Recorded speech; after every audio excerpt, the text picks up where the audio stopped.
Welcome to the weekly piece on the Parsha from Torah Giants on Chumash by Rabbi Goodman. Welcome to Torah Giants on Chumash. I'm Steve Geller. Listen, this is going to be one of Rabbi Goodman's $1 million pieces on our Parsha, not only uncovering incredible depth you would likely have missed, but we're also going to go further than Rabbi Goodman's Sefer. I'm a salesman, son of salespeople, and even I'm running out of superlatives for what Rabbi Goodman delivers every week. We're actually going to get incredible insight from a former Talmud of Rabbi Goodman's at Frisch over 20 years ago, whose notes add to Rabbi Goodman's piece this week in ways that'll absolutely blow your mind. The Torah is describing Hakel. Hakel es ha'am, gather the people, ha'anashim v'hanashim v'hataf, your men, the women, the children, lama'an yishma'u, so that they can hear, ulama'an yilmadu, and they can learn, v'yiru es Hashem Elokeichem, to revere Hashem your God, v'shamru la'asos, as called divrei hatorazos, to hear and to do everything that's written in the Torah. Rav Yosef Chaim of Bavel elaborates on this pasuk, reminding us that Chazal say that the men came to learn and the women came to hear. What does this mean? If we presume the women understood, then they also came to learn. If we presume they didn't understand, then what exactly did they gain by hearing? The Zohar in Parsha Shlach records that in Gan Eden, there are assemblies of women who delve into the Torah. These are the women who heard Torah on earth from their husbands as they were learning. Although they may not have been able to listen closely and therefore did not understand, their souls absorbed the words.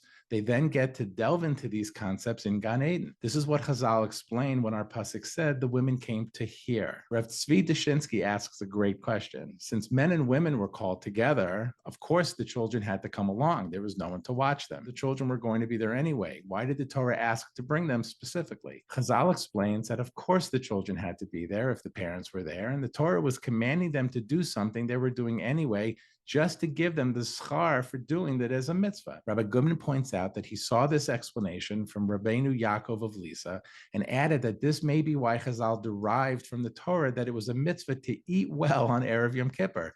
They surely knew everyone would do so anyway to prepare for a long fast, but in this way, the eating we were already doing became a mitzvah. But here is where things get interesting. In Talmud Chagiga, Daf Gimel Amud Aleph, Chazal tell us that Rav Yochanan ben Baroka and Rav Elazar ben Hisma were visiting with Rabbi Yehoshua, and Rabbi Yehoshua insisted that they tell him something about what they had learned that day. First, Rabbi Yehoshua asked who gave the shir in the yeshiva. They answered that it was Rav Elazar ben Azariah.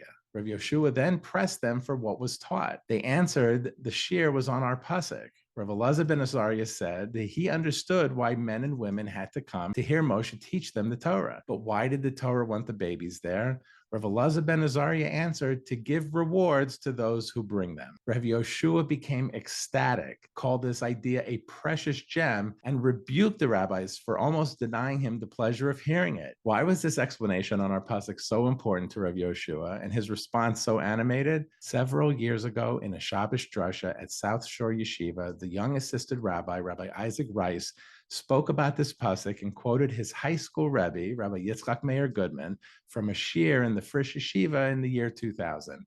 In true Rabbi Goodman fashion, Rabbi Rice wrote detailed notes. From Rabbi Rice's notes on Rabbi Goodman's shir, Rav Ruvain Margulis notes astutely that we find numerous times in Shas that Rabbi Yehoshua would often remark regarding a particular halacha, shamati, meaning I heard the halacha was like this, without mentioning who it was that said the halacha.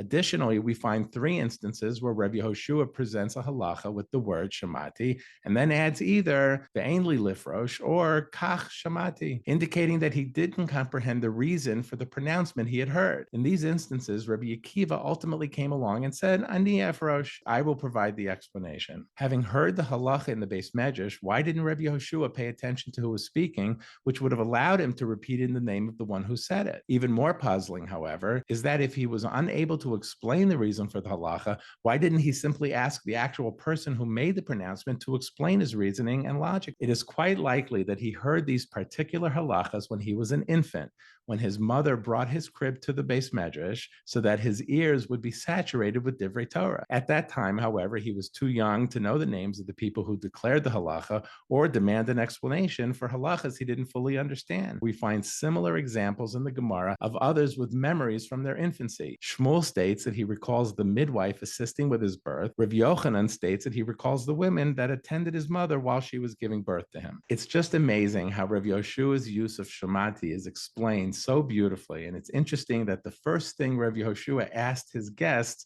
was who gave the shir before being told what was said. Rabbi Goodman can imagine that thinking of Rabbi Yeshua's holy mother in Gan Eden, learning the Torah she heard while bringing him to the Beis Medrash was so exciting, leading Rabbi Yeshua to call this pshat of Rabbi Elazar ben Azariah a true gem. It's also amazing that Rabbi Rice kept such detailed notes from Rabbi Goodman's shir, much like the kinds of notes Rabbi Goodman himself must have written and saved over his lifetime that became this amazing collection. And all of this is why you should like this video, subscribe to this channel, and tell your friends and family so none of you miss an amazing treasure from Rabbi Goodman's masterpiece, Torah Giants on Chumash.